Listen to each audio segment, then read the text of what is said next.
Today, the 31st Sunday of Ordinary Time, year B, a man comes to Jesus to ask, which is the first commandment. The first thing that moves me is to ask, why is this man posing this question? The way a leader behaves towards you and how effectively you work as a result can both depend on the source of that person's power. And that power needs not come from the person's official status or title. According to some social psychologists, John French and Bertrand Raven, in a study done on power in 1959, they identify 5 bases of power. The first is legitimate. This comes from the belief that a person has the formal right to demand and to expect compliance and obedience from the order. The second is the reward. This results from one person's ability to compensate another for compliance. The third is the expert. This is based on a person's superior skills and knowledge. There is the fourth, which is the reverent. This is the result of a person's perceived attractiveness, worthiness, and the right to respect from the order. And the fifth is coercive. This comes from the belief that a person can punish others for non-compliance. If you are aware of the source of the power, you can better understand why you are influenced by someone or decide whether you want to accept the base of that power being used. When there are rules and regulations, for instance, why am I obeying the rules and regulations? Am I obeying the rules and regulations because the person up there is going to punish me if I do not obey it? Am I obeying it because the person there will reward me for obeying it? Why do I need to obey the law? This is the first thing I'm looking at. Jesus said you need to obey the law not because of coercion and all those things. You need to do things right because of the love of God in your heart. So the propelling force for every human being is not just the law, but the love of God in your heart. Because when you know the source of the power, it helps you to know whether to accept or to reject. This is the first thing. According to the law of the Samari, there are 613 precepts. As at the time this man was asking this question, 365 laws were given according to the days of the sun year.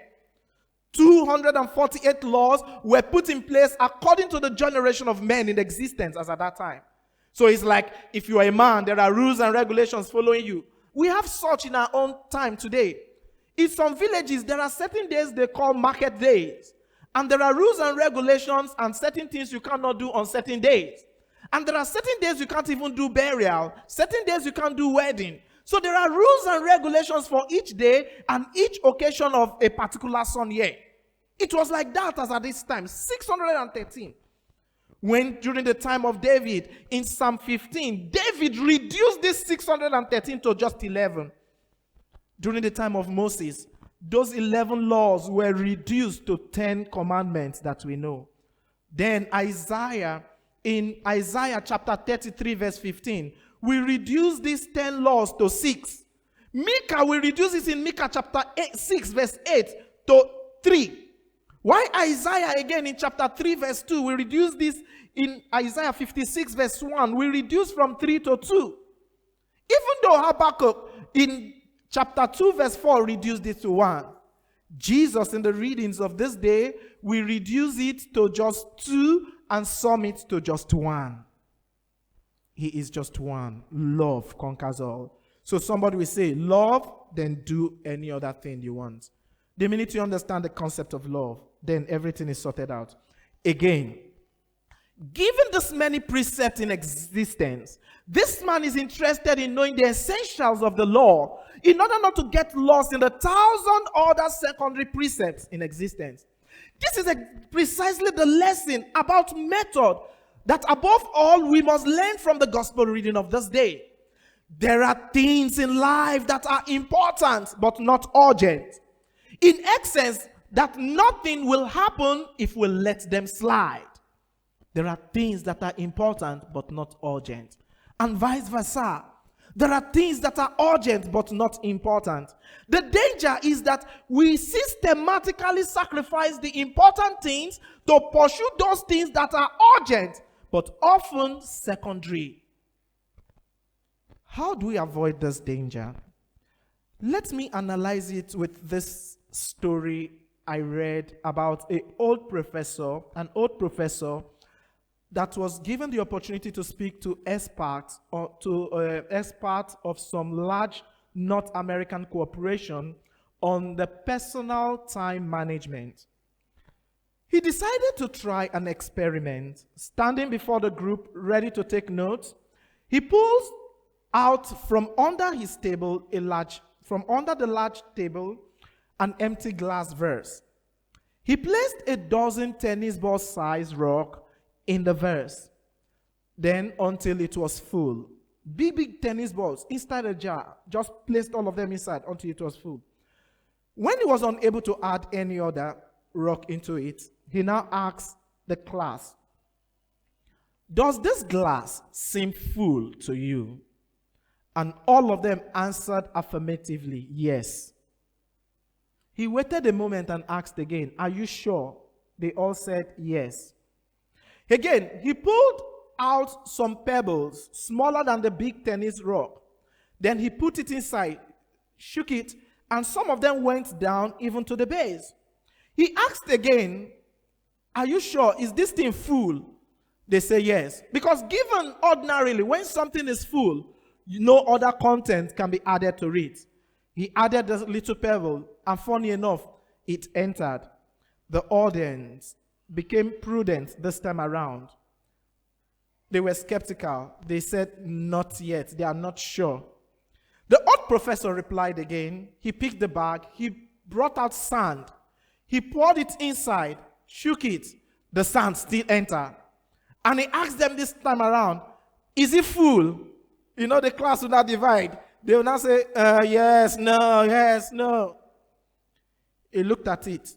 He picked a kettle of water, a pitcher of water, poured it inside. It entered. He now asked them, "Is it full?" All of them said, yes. At this point, he looked at his audience. He asked them, "What lessons can you learn?" They all gave different analogy.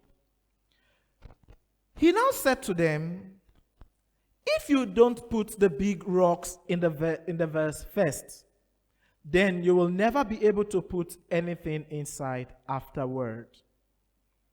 The professor continued, "What are the big rocks of our life? They are the priorities in the life of the human person. What are the priorities of your life? Your health, your family, your friends, defending a cause, accomplishing something that is close to your heart. The important thing is to put these big rocks of your first on your agenda. If you give priority to the 1,000 small other things, the pebbles, the sand, your life will be filled with meaninglessness, and you will never find time to dedicate yourself to the truly important things of life. So never forget to pose this question to yourself. What are the important things in your life? Put these things first at the head of the agenda of what you want to do in life. To the big rocks mentioned by the professor, health, family, friends, we need to add two others, which are the biggest of all, the two greatest commandments, the love of God and the love of our neighbor. Let me explain this practically, how it works. Your health, for instance. All of us know the importance of health. You work so hard. You wake up in the morning without eating because you want to quickly get to your place of work. You want to hustle on time. You want to struggle things. You need to catch an appointment. You skip breakfast. We are taught that breakfast is the most important meal of the day. And every time you skip breakfast, you harden the tissues of your brain. So over time, it makes you dull naturally. And it has its own adverse effect. Because when you don't have good eating habits, the enzymes in your stomach that are supposed to secrete the food are secreted randomly. When they are secreted randomly, they feed on your intestine. Over a long period of time, you can even develop ulcer. That one is another one. Let us say you continue this bad habit, you continue like that, you are hustling anytime, you just take chin-chin, one small thing, you eat sweet, you just go, life goes on. You are okay. You say you don't eat. Fine by you. You eat junks. Over a long period of time, your health will deteriorate. As you are getting older, your health gets weak and fragile. You now discover that all the money you have hustled for in this life, you will now be going to hospital to try to treat yourself. And most often than not, your health can never come back to the same. You come back to your family. They say family is the most important thing. You come back. The only time you have been away all this while, the only time you have with your family is at table. But then everybody comes to a table with one phone. So rather than everybody talking to everybody on the table, they are talking to somebody outside. And all of a sudden, your child will say, Daddy, I want to talk to you. You say, wait, I'm coming. I have an urgent call. Urgent thing I need to attend. You stand up. You go. It goes over and over and over. To the greatest surprise, the shock of my life I have ever seen was I was standing with one allergy. I was just greeting the allergy because he was the baller of that place. As I was greeting the allergy, one small boy came to greet him. And he said, how are you and everything? And the boy said, allergy, you cannot remember me. I am your son. And this person gave birth to me. And I just carried my kaya and I left. That a person gave birth to a child and he doesn't know the child. I was thinking that it was only drivers that have that problem. Because every bus stop, they have their logo. Especially those that do long distance. I am just saying as I know it too. It's not my mouth. The most important thing of your life. You say you are working so that your family will not suffer. But at the end of the day, you do all the work, but you are never there for your family. Marriage is companionship. You marry, but you don't have the companion because your partner is somewhere else and the only thing it does is just to send the money. You are not married to the money. Each of us, we can make money. It's companionship. So the whole aim of everything is defeated because we do not know how to balance our professional life with our family life. Truly loving God more than the commandment is a privilege. Concession. If one day we find him, we will not cease to thank God for commanding us to love him with not desire to do anything else but cultivate this love. By telling us that love overcomes everything, the motivating force for every human being should be love. I wish to end my analogy or my reflection with this simple story I saw on the net. It's a story about Oliver Buganza, who was the name of a little boy who was born blind, mentally retarded, and had cerebral palsy. He was little more than a vegetable that didn't respond to sound or touch. As a result of this multiple defect in him, he was abandoned by his parents in a hospital after birth. In a state of confusion by the staff of the hospital as to what to do with this child, an old woman called Mary Uzi volunteered to take care of this child. As she said while taking the child with her, "I shall be happy to take him with me," she said. It was really difficult for her to take care of this child. It was a daily routine for her to pray for the baby, massage the baby's body, cry over him, and at times place the baby's hands on her tears. Despite discouragement from people, she persisted in loving, caring, teaching him how to stand alone, continually praying over him. As he was growing in age, she continued to use the life of Jesus to teach him some lessons of life, even though he didn't seem to hear her. At 18, Miss Uzi discovered that Oliver was inclined towards anything musical with great interest and attention.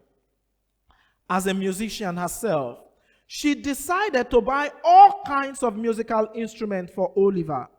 She managed to buy an old organ for him in his room, and at interval, she was always coming to the room to play the piano, without knowing that Oliver was watching keenly the way she was doing it.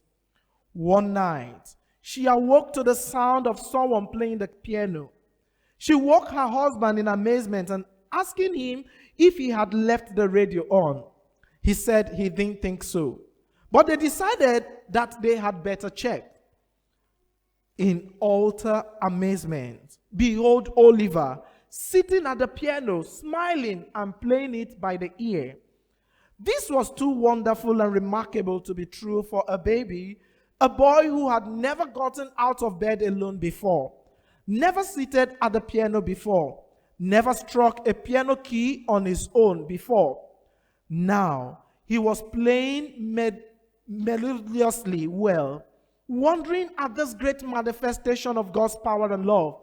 Mrs. Uzi knelt down and said, "Thank you, dear God. You did not abandon me and Oliver."